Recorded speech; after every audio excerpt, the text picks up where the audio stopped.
Israel lanzó una operación militar a gran escala sobre Jenin, bastión de milicias palestinas al norte de Cisjordania ocupada, de una envergadura que no sucedía desde la segunda intifada. Más de 1.000 efectivos están implicados. Con esto comenzamos. Los saluda Silvia Cabrera desde Berlín. Titulares. Los combates entre tropas israelíes y milicias palestinas continúan en el campo de refugiados de Jenin. La operación dejó 8 muertos y medio centenar de heridos. Miles de residentes del campo de refugiados fueron evacuados ante el previsible recrudecimiento de la violencia. Tropas ucranianas están recuperando terreno tanto en el sur como en el este del país y continúan avanzando en dirección a Bakhmut. DW habló con soldados ucranianos que piden más armas y más paciencia en su lucha contra los invasores rusos. Y los presidentes del Mercosur se reúnen este lunes y martes en Argentina, mientras España asume la presidencia semestral de la Unión Europea. Para ambos bloques, lograr un acuerdo común de libre comercio es prioritario, pero faltan detalles aún por afinar.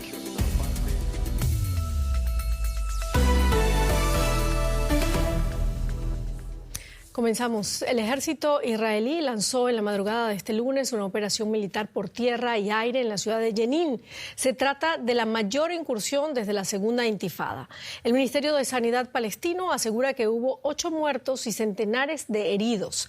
3.000 palestinos abandonaron el campamento de refugiados de Jenin tras la ofensiva. La Unión Europea pide que se respete la ley internacional en las operaciones militares.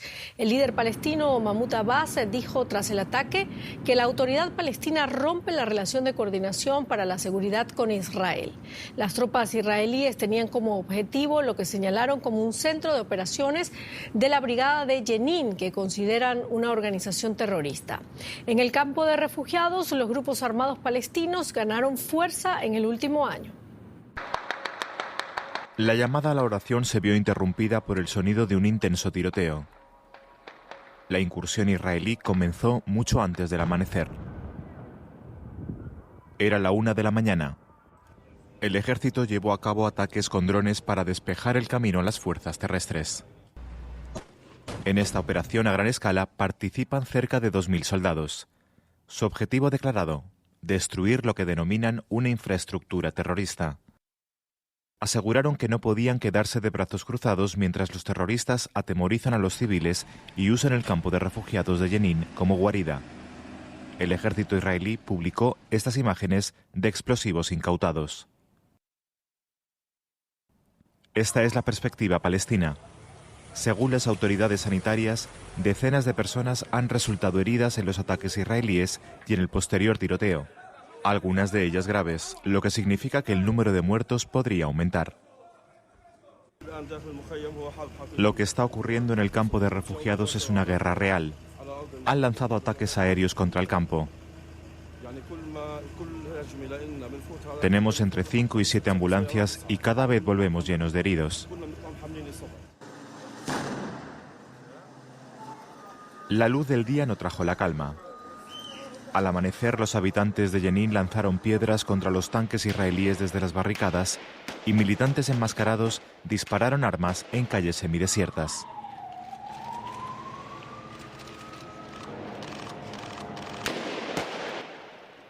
Dos semanas antes se había producido otra mortífera incursión militar en Jenin, una oleada de ataques de militantes palestinos contra israelíes y ataques de colonos judíos contra comunidades palestinas. El ministro de Relaciones Exteriores israelí declaró que no se planea ampliar la operación más allá de Jenin. Ampliamos el tema con Ramiro Escobar desde Jerusalén. Ramiro, el gobierno israelí ha calificado la operación como un duro golpe a las organizaciones terroristas en Jenin. ¿Por qué ocurre esto ahora? Bueno, desde hace algunas semanas ya estaba ocurriendo esto. Ya había habido una primera incursión en Jenin, donde el gobierno israelí sostiene que hay grupos terroristas organizándose, incluso habla de una suerte de búnker, de centro de operaciones ahí en esta ciudad. Entonces ya hace como una semana hubo una primera incursión, ayer había otro día también. Se calcula que hay entre 1.000 a 2.000 soldados israelíes que han incursionado. Se habla de 10 palestinos muertos, unos 50 heridos en otra versión y numerosos detenidos. Esto es algo que no ocurría desde la intifada del año 2000, ¿no? Y según Lior Alot, el vocero de la Cancillería israelí para América Latina, pude conversar en la mañana, ellos hacen esto para evitar que esa célula terrorista crezca, que dañe a los israelíes, porque también hay israelíes muertos, todo indica asesinados o tiroteados por estos grupos que ellos sostienen son de Hamas, no de la Yihad Islámica, que es lo que se dijo primero, entonces que ellos tienen que responder. Y por su lado, la autoridad palestina ha sostenido que este es un crimen de guerra y que ha llamado a la condena internacional, y la propia Liga Árabe ha reaccionado exigiendo que paren las operaciones. Bueno, Mahmoud Abbas ha dicho que rompe el contacto con Israel. ¿Qué otras reacciones ha habido desde la parte palestina? Lo que pasa es que las relaciones entre israelíes y palestinos, a pesar de todo, se mantienen. Al mediodía de hoy yo podía estar en la entrada de la Franja de Gaza y todavía están entrando camiones, por ejemplo, para dejar abastecimiento en la Franja de Gaza del lado israelí y incluso productos que vienen de la Franja de Gaza. Y cuando estuve ahora en la mañana, había un estado de tensión, había mucha alerta, no se sabía hasta cuándo iban a durar las operaciones. Entonces hay una serie de contactos que se están manteniendo a pesar de todo, pero este operativo israelí, que no se veía desde hace varios años en Cisjordania, porque en la Franja de Gaza sí habían ocurrido más de una vez en la primera década del 2000, creo que va a enturbiar las relaciones desgraciadamente, ¿no? Va a hacer que haya un distanciamiento y que las pocas posibilidades de entrar a una ruta de paz o una distensión por lo menos están en este momento en declive, porque no solo ha reaccionado la autoridad palestina, sino la Liga Árabe en su conjunto. Y ojo que la Liga Árabe en su conjunto están países que ya tienen relaciones con Israel, como Marruecos, como los Emiratos Árabes Unidos y Jordania, por ejemplo, y Egipto. Claro. Muchísimas gracias, Ramiro Escobar, desde Jerusalén. Vamos con otros temas. Ucrania afirmó este lunes haber recuperado 37 kilómetros cuadrados en el este y el sur del territorio como parte de su contraofensiva. Sin embargo, según informan las autoridades en Kiev, los avances siguen siendo limitados, tanto por la efectiva defensa rusa como por la falta de equipamiento aéreo y de artillería del lado ucraniano. En otro frente de batalla, el ejército ruso también lanzó varios ataques este lunes. Los servicios de emergencia ucranianos informaron de un ataque con drones en la ciudad nororiental de Sumy, que dejó al menos 2 fallecidos y 15 personas heridas. Observadores occidentales afirman que la contraofensiva ucraniana avanza muy lentamente. Sin embargo, esto podría ser intencional, como reporta nuestro colega de DW, Nick Connolly, en el siguiente informe. Escóndanse. Cúbranse. Un dron. Rusik y su unidad no solo están amenazados desde el aire, se encuentran tan cerca de las tropas rusas que las pueden avistar incluso sin binoculares. Su brigada ayudó a repeler a los rusos de Kiev al comienzo de la guerra.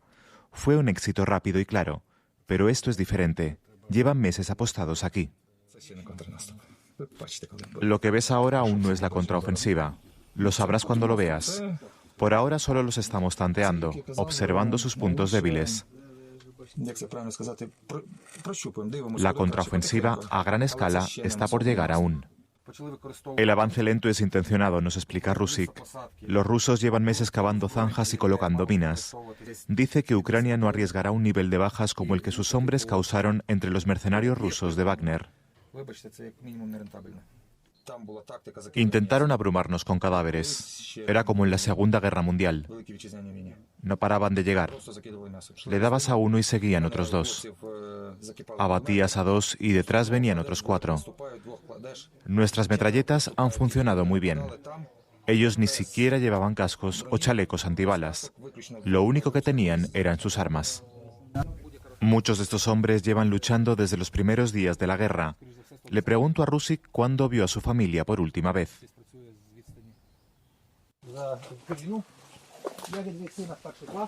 Llevé a mi hijo a su primer día de escuela. Eso fue una vez. Luego mi esposa estuvo en el hospital por apendicitis. Esa fue la segunda vez.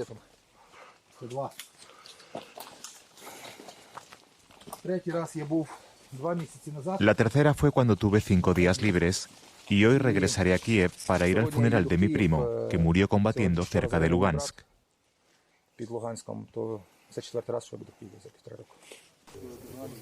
Un nuevo día. Estamos con otra unidad en un lugar de la región de Donetsk. Estos hombres saben que sus vidas dependen de cada entrenamiento. Pocos días antes de encontrarnos, estos soldados habían hecho retroceder al ejército ruso casi 1 kilómetro. Era la primera vez que asaltaban posiciones enemigas bien blindadas. Nadie decía nada. Todos estábamos asustados. Se trataba de dar el primer paso fuera del vehículo blindado. Después de eso nos pusimos en piloto automático y todo simplemente sucedió. Nos sentimos aliviados al entrar en sus trincheras y comprobar que habíamos conseguido evitar sus minas. Dios decidió que no había llegado nuestra hora. Este es el pueblo de Nizhny, o lo que queda de él. Es uno de los pocos lugares que las fuerzas ucranianas han recuperado en las últimas semanas. La vida es sumamente peligrosa aquí. Es uno de los pocos sitios a los que nadie volverá. Estar al aire libre, visible para los drones, es muy arriesgado.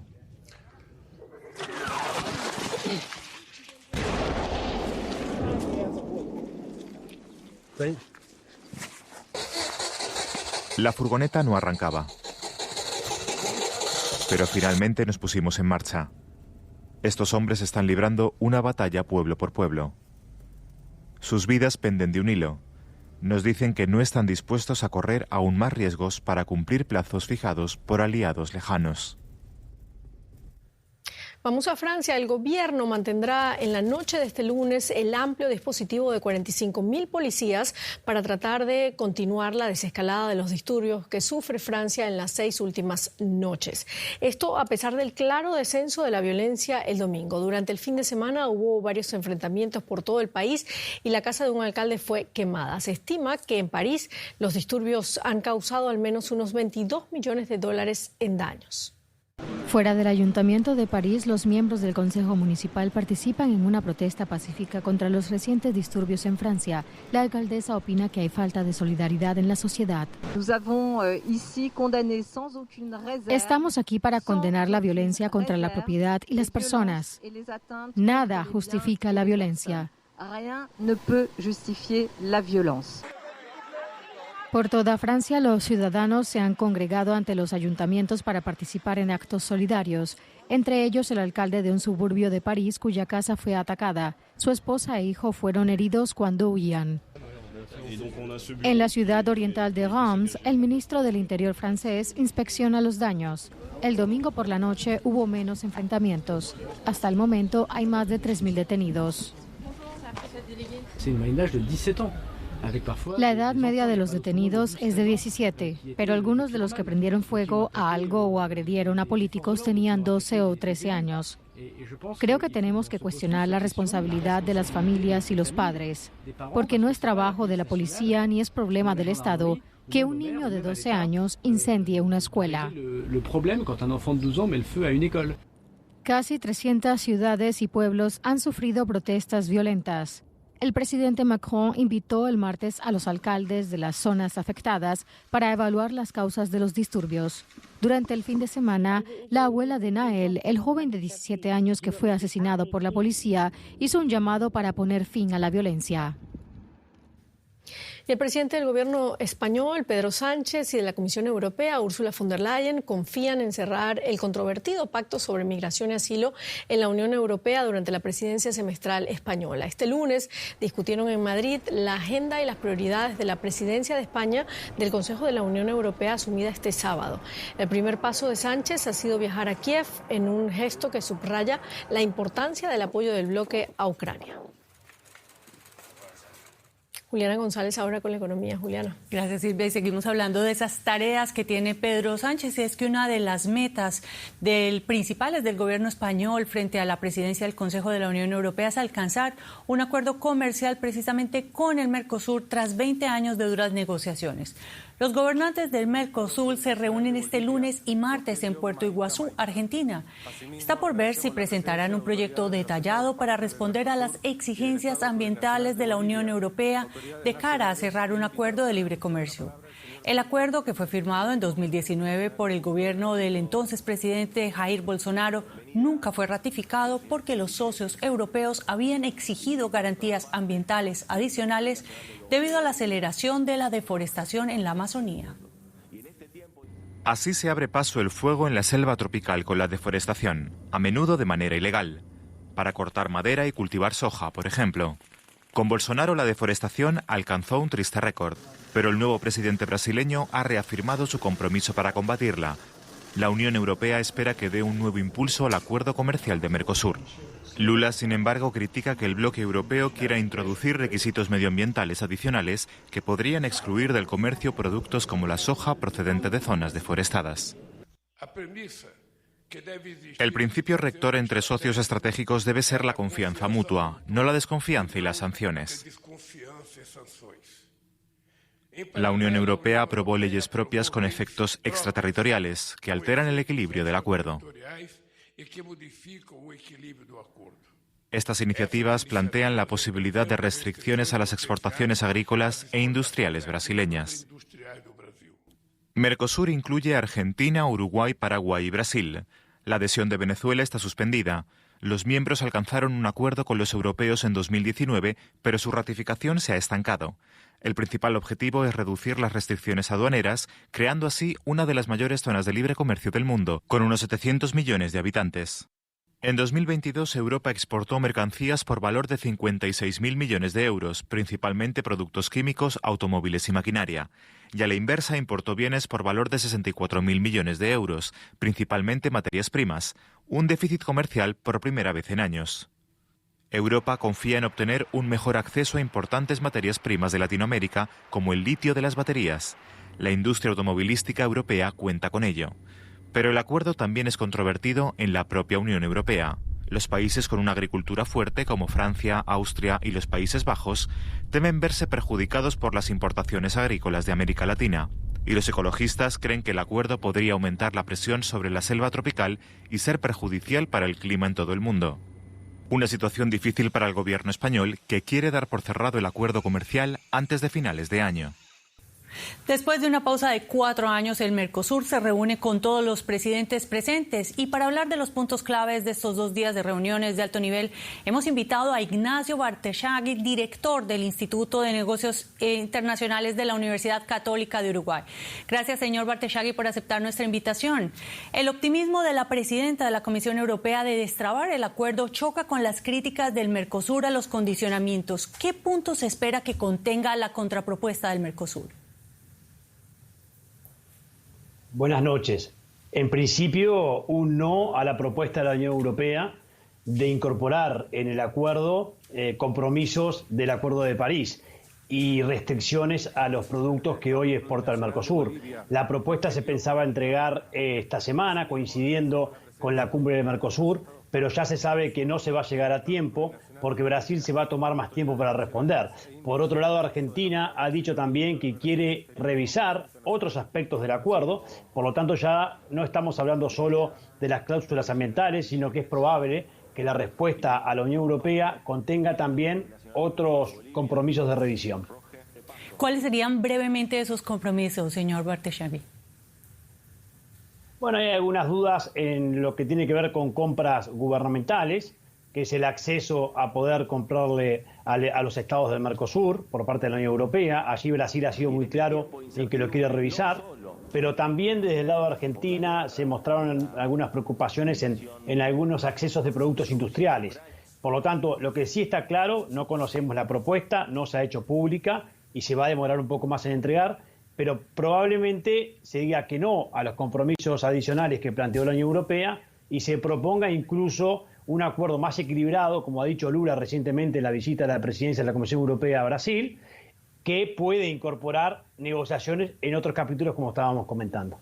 Señor Barteshagui, a propósito de ese tema ambiental, es que parece una gran contradicción. Por un lado están las imposiciones de Europa, pero por el otro lado está la presión de la crisis climática que todos vivimos, y Brasil, que en particular asume la presidencia pro tempore del grupo, quiere impulsar la agenda ambiental. ¿Por qué resultan ser posiciones tan encontradas?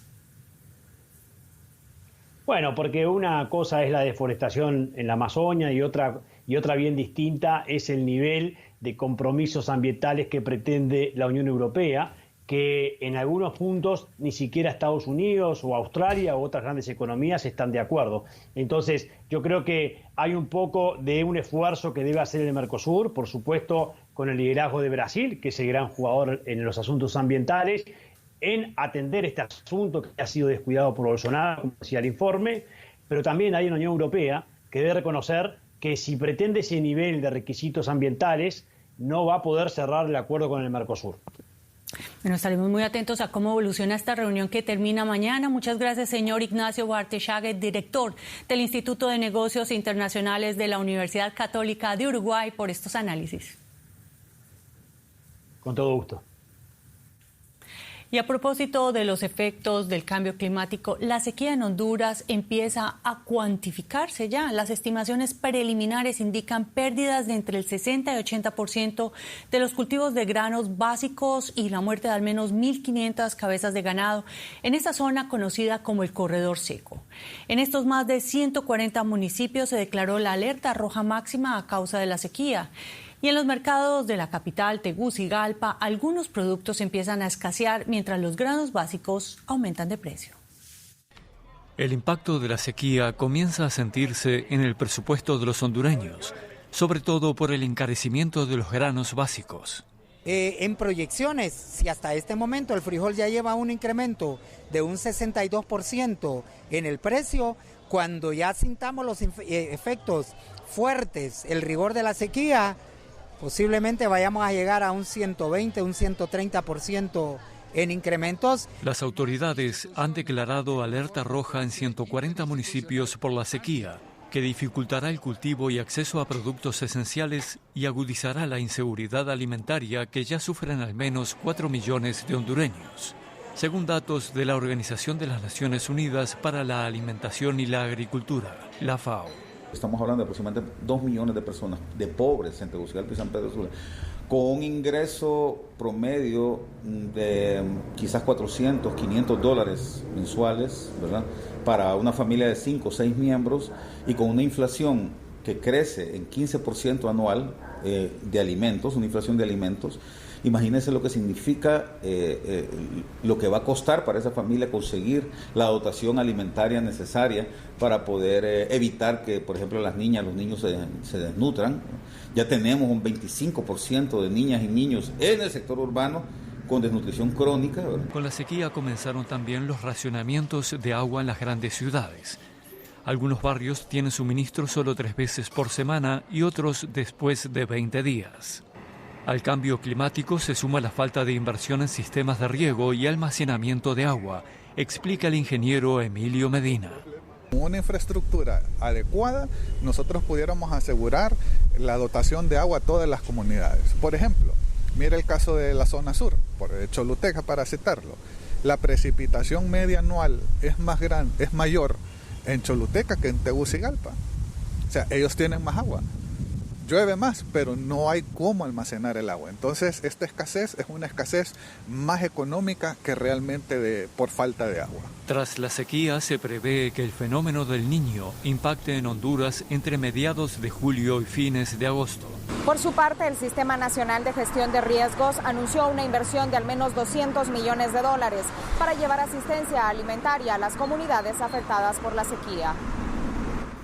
Bueno, damos los temas de la sequía para adentrarnos en un mundo bastante polémico, pero también muy interesante, Silvia, el de los hongos, ¿no? Así es, ya les voy a contar. Gracias, Juliana. Los científicos han considerado por mucho tiempo el beneficio potencial del tratamiento de enfermedades mentales con drogas psicodélicas, sustancias prohibidas en la mayoría de los países. Ahora Australia se ha convertido en el primer país en permitir que los psiquiatras receten ciertas sustancias, abriendo las puertas a posibles avances médicos.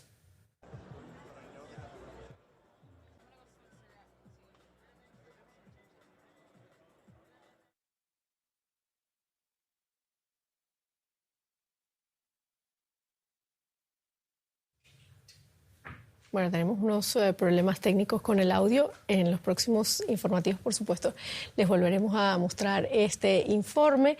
Nos vamos a Madrid porque el escritor hispano-peruano Mario Vargas Llosa fue hospitalizado por COVID-19 el sábado pasado. Es la segunda vez que el Premio Nobel de Literatura 2010 es ingresado por esta enfermedad en 15 meses.